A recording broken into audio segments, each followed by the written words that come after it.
The 1970s gave us some of rock's most beloved anthems. But beneath the surface lurks something far more sinister. Tonight, we're diving into the shadows of the decade that changed music forever. These aren't just dark songs, they're glimpses into the abyss that inspired some of rock's most haunting masterpieces. Stick around until the very end, there's a bonus track that might just be the darkest moment of them all. Number 10. This song opens with an innocent-sounding flute melody before descending into complete madness. The vocals aren't really vocals at all. They're primal screams, yodeling, and wordless chanting that sounds like incantations from another world. The song feels like witnessing someone possessed by musical demons. Hocus Pocus, Focus, 1971. This track's darkness comes from its complete abandonment of conventional song structure. Just when listeners think they understand what's happening, the music shifts into another dimension entirely. Van Leer's flute work is technically brilliant, but it's used to create an atmosphere of supernatural dread rather than beauty. The song became a hit across Europe and eventually found cult status in America. But radio DJs never knew quite how to introduce it.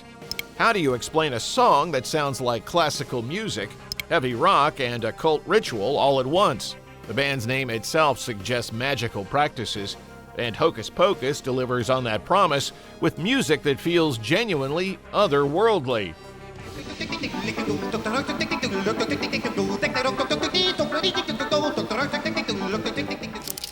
Number 9. Imagine 4 working-class kids from Birmingham who accidentally invented an entirely new genre while trying to fill album space. Which band wrote their biggest hit in just 20 minutes, creating a song about mental breakdown that ironically became their most commercially successful piece? Paranoid, Black Sabbath, 1970.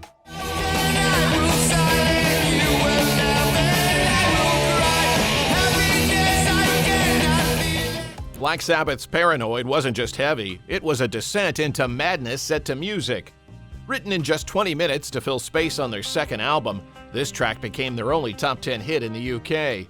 The irony? A song about mental breakdown and persecution became their most commercially successful piece. Ozzy's vocals paint a picture of complete psychological collapse. This wasn't teenage angst, this was adult terror. The protagonist describes feeling watched, hunted, and driven to the edge of sanity. Tony Iommi's crushing riff doesn't just accompany the lyrics, it becomes the sound of paranoia itself. Relentless and inescapable, the song's darkness goes beyond the lyrics. Recorded during a period when the band was struggling with poverty and substance abuse, Paranoid captured the genuine desperation of 4 young men who felt the world was against them. Church groups condemned it, radio stations banned it after dark, and parents worried it would corrupt their children. I need someone to show me the things in life that I can't find. Number 8.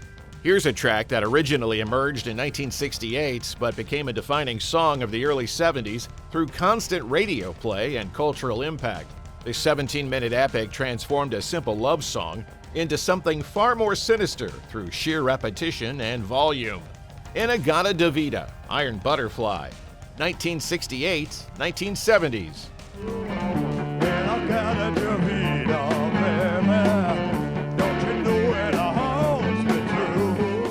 Iron Butterfly's In-A-Gadda-Da-Vida began as In the Garden of Eden, but alcohol and exhaustion during recording sessions transformed it into something unrecognizable.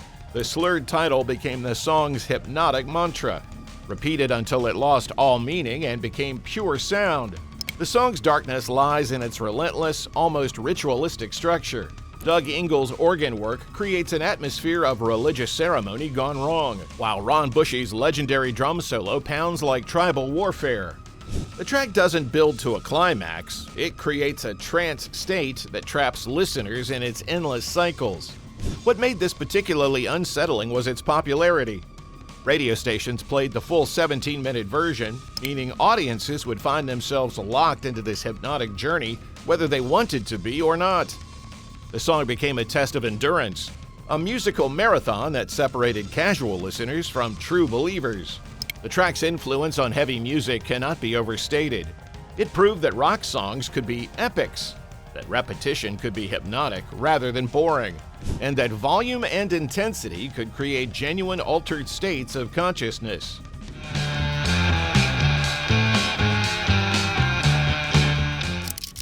Number 7.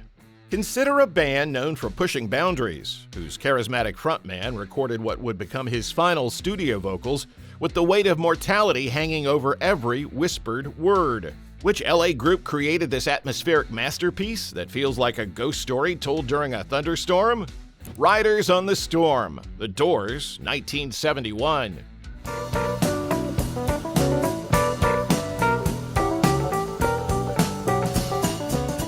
Riders on the Storm opens with the sound of rain and thunder, immediately establishing an atmosphere of foreboding. Morrison's vocals are whispered rather than sung, creating an intimate but unsettling effect. The song feels like a ghost story told around a campfire, with Morrison as both narrator and specter. The lyrics describe a killer on the road, but the real menace comes from the song's atmosphere. Ray Manzarek's electric piano creates a hypnotic rhythm that mimics falling rain, while Robbie Krieger's guitar work adds flashes of lightning-like intensity. The entire track feels like being trapped in a car during a dangerous storm. Morrison recorded his vocals for this song during his final sessions with The Doors, and his voice carries the weight of someone who knows his time is running out. The Riders on the Storm could be anyone, criminals, travelers, or the forces of fate itself, but they represent the dangerous elements that lurk in the darkness. The song became The Doors' final top 20 hit, and Morrison died just months after its release. In retrospect, Riders on the Storm feels like his farewell message, a final warning about the dangers that await anyone who ventures too far into the night. A dog without a bone, an actor out alone. Riders on the storm. Number 6. What if I told you there's a band that made death sound beautiful, wrapping mortality in gentle guitar harmonies and reassuring vocals?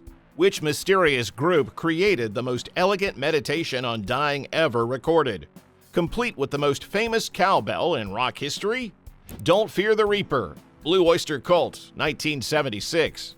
Come on, baby, don't fear the reaper. Baby, take my hand, don't fear the reaper. Blue Öyster Cult's Don't Fear the Reaper is perhaps the most elegant meditation on death ever recorded. Written by guitarist Donald Buck Dharma Roser, this song explores mortality through the lens of eternal love, suggesting that death is simply another transition rather than an ending. The track's genius lies in its restraint. Rather than screaming about death and destruction, BOC created something almost peaceful.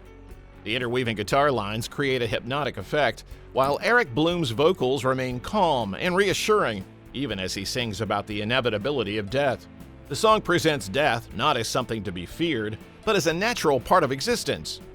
The darkness in Don't Fear the Reaper is philosophical rather than visceral. It forces listeners to confront their own mortality while wrapping that confrontation in beautiful, accessible music. The famous cowbell, added almost as an afterthought, became one of rock's most recognizable sounds. But it also serves the song's theme, marking time like a funeral bell, reminding listeners that every moment brings them closer to their end.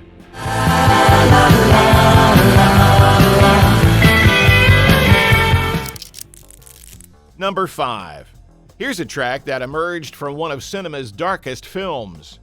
Recorded in 1969, it became a defining song of the early 70s counterculture. This folk rock meditation on freedom and mortality captured the end of the 1960s dream. Ballad of Easy Rider, The Byrds, 1969-1970s. Flow river flow, past the shady tree. Go river go to the sea. The Byrds' Ballad of Easy Rider was written for the film that defined the counterculture's tragic end. The movie Easy Rider showed the violent fate awaiting those who challenged conventional society, and the Byrds' contribution captured that sense of inevitable doom. Roger McGuinn's vocals described the river flowing to the sea as a metaphor for life's journey toward death. The song's gentle folk rock arrangement masks its fatalistic message, that all journeys end in the same place, regardless of the path taken.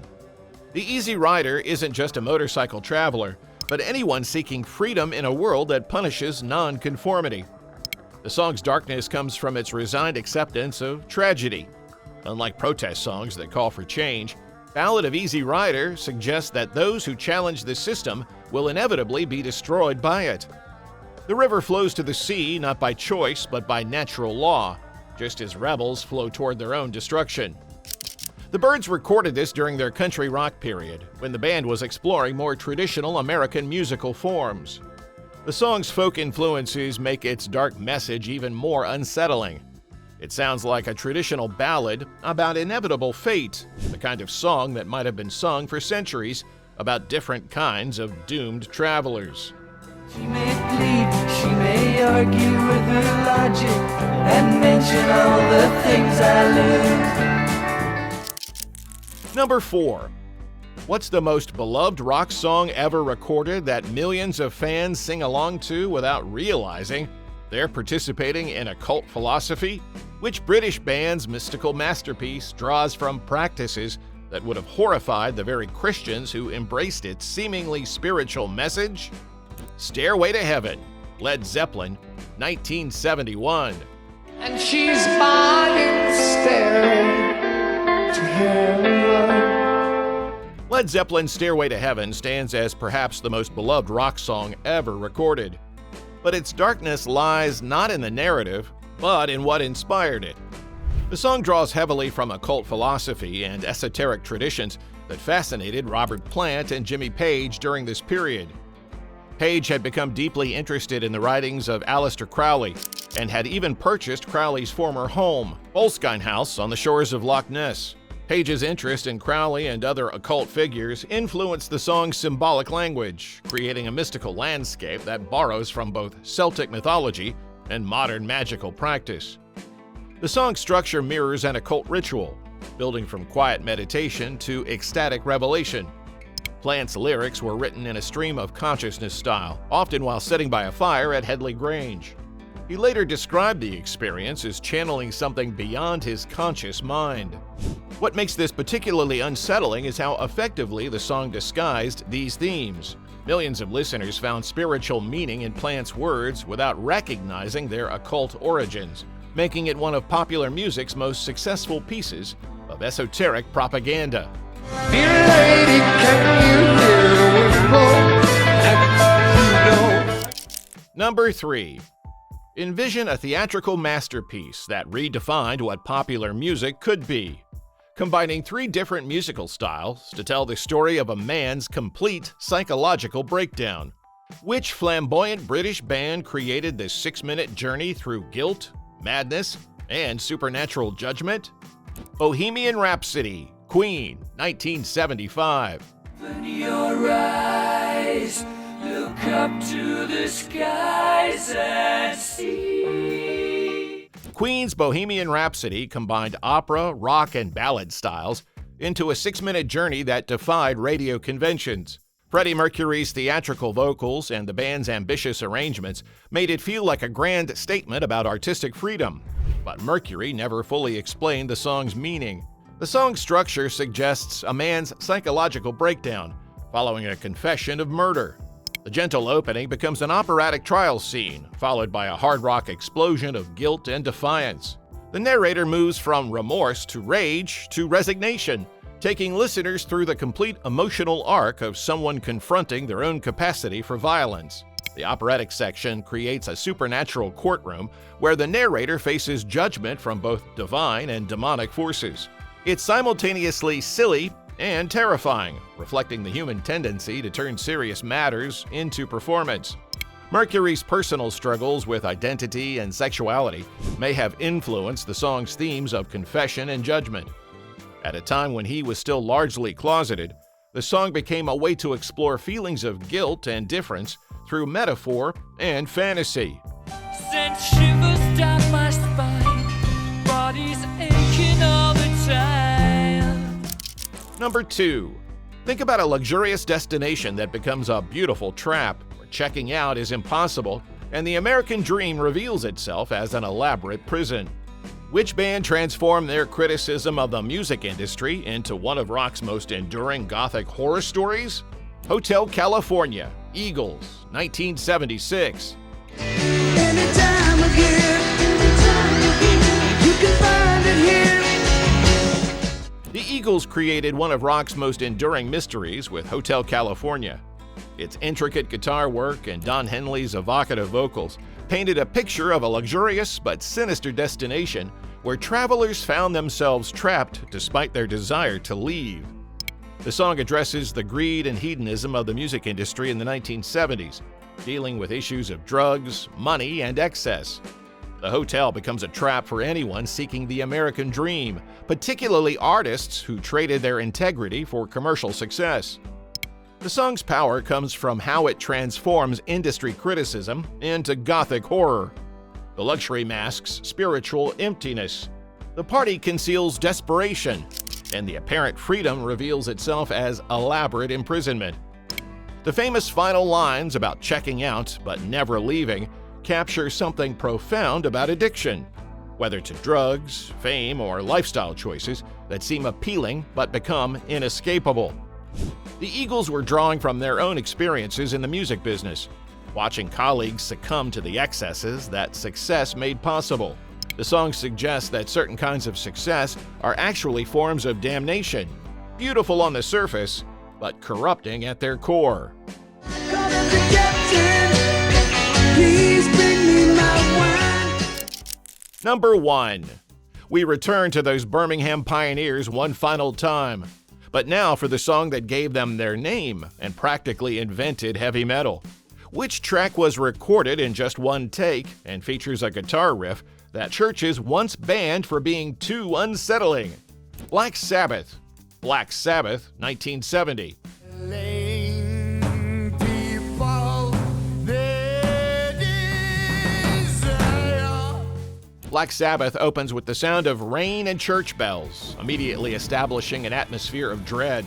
Then comes Tony Iommi's tritone riff, historically known as Diabolus in Musica, or the Devil's Interval, because churches banned it for being too unsettling.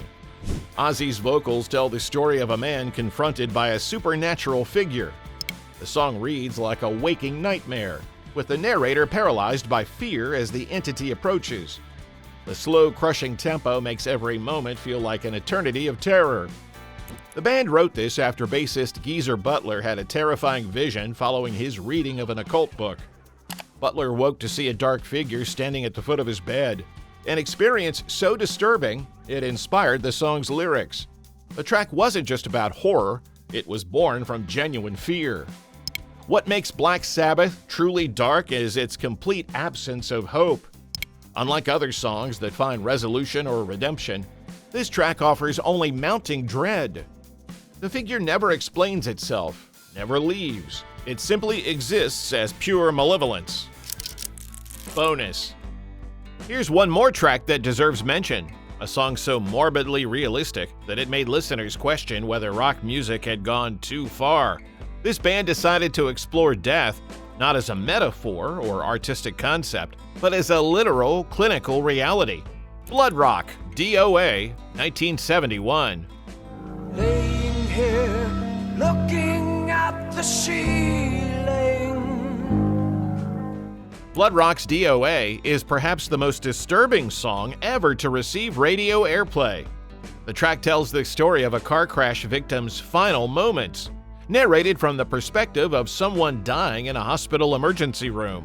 Jim Rutledge's vocals are delivered with a chilling matter-of-factness that makes the horror even more effective. The song's narrator describes his injuries in graphic detail: broken glass, blood, and the gradual realization that he's not going to survive. What makes this track particularly unsettling is its clinical approach to death. There's no drama or hysteria, just the cold reality of mortality delivered over a haunting musical arrangement. The band's use of medical terminology and realistic sound effects creates an atmosphere that's genuinely disturbing.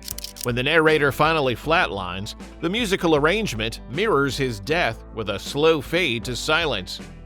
DOA proved that rock music could tackle the most taboo subjects with unflinching honesty.